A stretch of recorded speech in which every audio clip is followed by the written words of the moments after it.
नमस्कार दोस्तों। आज की वीडियो में हम समझेंगे कि अगर आपके ऊपर किसी ने एक फ़ेक एफआईआर, झूठी एफआईआर दर्ज करवा दी है तो उस केस में आप उस फेक एफआईआर को कैसे निरस्त करा सकते हैं, कैसे क्वॉश करा सकते हैं। तो सबसे पहले हम समझेंगे कि एफआईआर होता क्या है।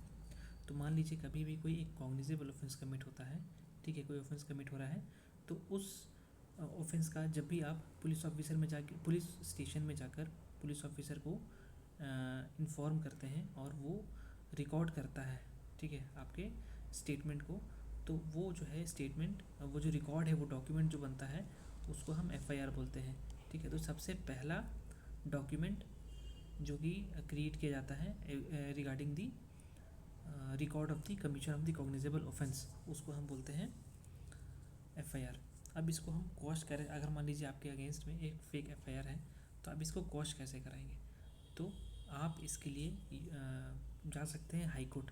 आप हाई कोर्ट जा सकते हैं किस सेक्शन में, 528 में, जो कि सीआरपीसी नहीं होगा, यहाँ पे आपका बीएनएसएस होगा, बीएनएसएस 528।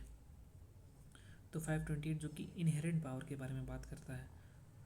अब आपने एक पिटीशन डाला, ठीक है, तो डायरेक्ट पिटीशन डालने के बाद जो है कोर्ट एक्सेप्शनल सर्कमस्टांसेस में ही आपका जो एफआईआर है उसको कैंसिल करेगा, क्वॉश करेगा। तो वो क्या सर्कमस्टांसेस हैं, क्या ग्राउंड्स हो सकते हैं जहाँ पे कोर्ट जो है आपका एफआईआर क्वॉश कर सकता है। तो सबसे पहला है मालाफाइड इंटेंट, ठीक है।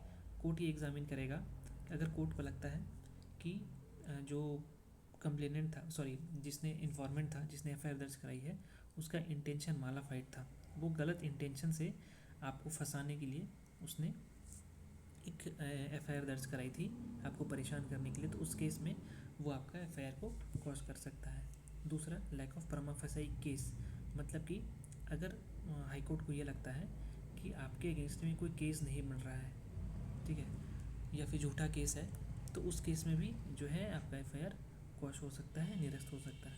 तीसरा, कॉम्प्रोमाइज़, ठीक है, अगर पार्टीज़ जो हैं उन्होंने आपस में कॉम्प्रोमाइज़ कर लिया है तो उस केस में भी हाई कोर्ट जो है आपका एफआईआर क्वॉश करा सकता है। चौथा है लैप्स ऑफ लिमिटेशन पीरियड। तो जनरली ये लिमिटेशन पीरियड का ही हम जानते हैं सीपीसी में होता है लिमिटेशन पीरियड, जो कि एक आपका इंडियन लिमिटेशन एक्ट जो है उससे गवर्न होता है।